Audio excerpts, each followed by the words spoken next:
ঘড়িতে তখন সকাল ৯টা বেজে ৫৪ মিনিট।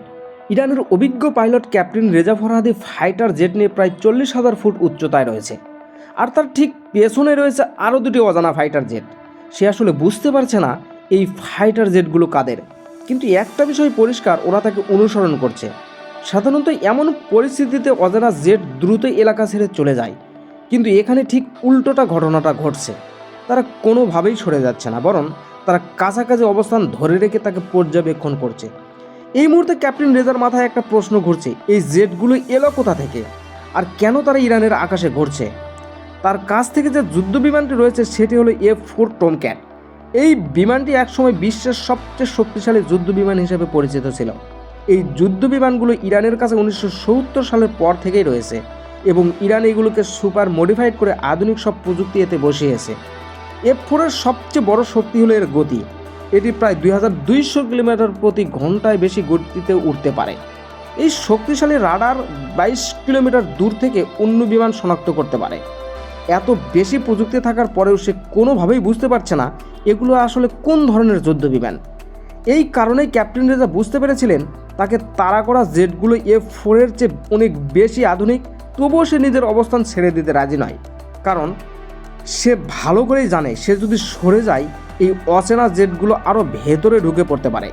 তাই সে সময় নিচ্ছে, আকাশে ঘুরছে, চেষ্টা করছে নিরাপদ দূরত্ব বজায় রাখতে। একই সাথে সে অপেক্ষা করছে সাহায্যের জন্য।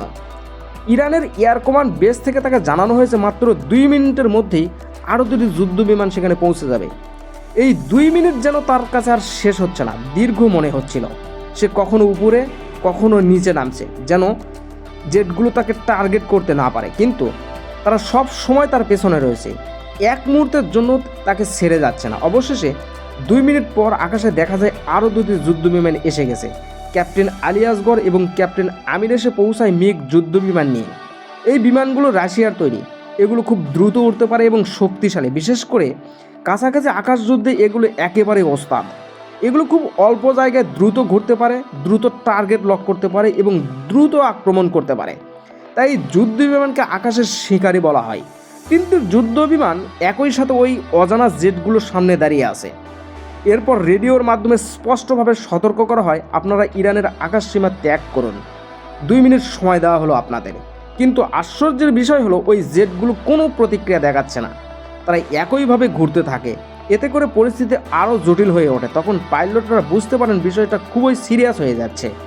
এই জেটগুলোর গতি, তাদের চলার ধরন এবং রাডারের ধরা না পড়ার ধরন দেখে ধারণা করা হচ্ছিল এগুলো সম্ভবত F-22 র্যাপটার ধরনের আধুনিক যুদ্ধ বিমান। এই ধরনের জেট খুবই দ্রুত গতিতে উঠতে পারে এবং সাধারণ রাডারদের সহজে শনাক্ত করা বেশ কঠিন। তাই এগুলোর সঙ্গে মোকাবেলা করা সহজ নয়।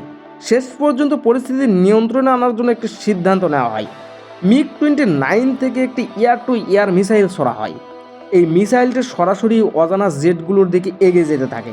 এটি ছিল এক ধরনের চূড়ান্ত সতর্কতা। মিসাইল ছোড়ার পরপরই পরিস্থিতি হঠাৎ বদলে যায়। অচেনা জেটগুলো বুঝতে পারে এখন আর এখান দিয়ে থাকা নিরাপদ নয়। সঙ্গে সঙ্গে তার গতি বাড়িয়ে দ্রুত আকাশ সীমা ছেড়ে আন্তর্জাতিক এলাকায় চলে যায়। এই ঘটনার পর আন্তর্জাতিকভাবে বিষয়টি নিয়ে আলোচনা শুরু হয়। বিভিন্ন আন্তর্জাতিক সংবাদ মাধ্যমে এই বিষয়টি উঠে আসে। মূলত এটি দেখায় যে ইরান তাদের আকাশ সীমা নিয়ে কতটা কঠোর অবস্থানে রয়েছে। কোনো অজানা বিমান প্রবেশ করলে তারা দ্রুত প্রতিক্রিয়া জানায় এবং প্রয়োজনে শক্তি প্রদর্শন করতেও পিছপা হয় না।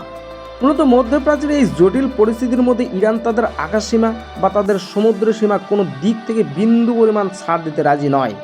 তাই এমন পরিস্থিতির মধ্যে ইরানের আকাশে ওই দিন ঠিক কোন দেশের যুদ্ধ বিমান ছিল তা এখন পর্যন্ত কোনো দেশ স্বীকার করেনি। কিন্তু এই ঘটনা আন্তর্জাতিক মিডিয়াগুলোতে বেশ চাঞ্চল্য সৃষ্টি করেছিল।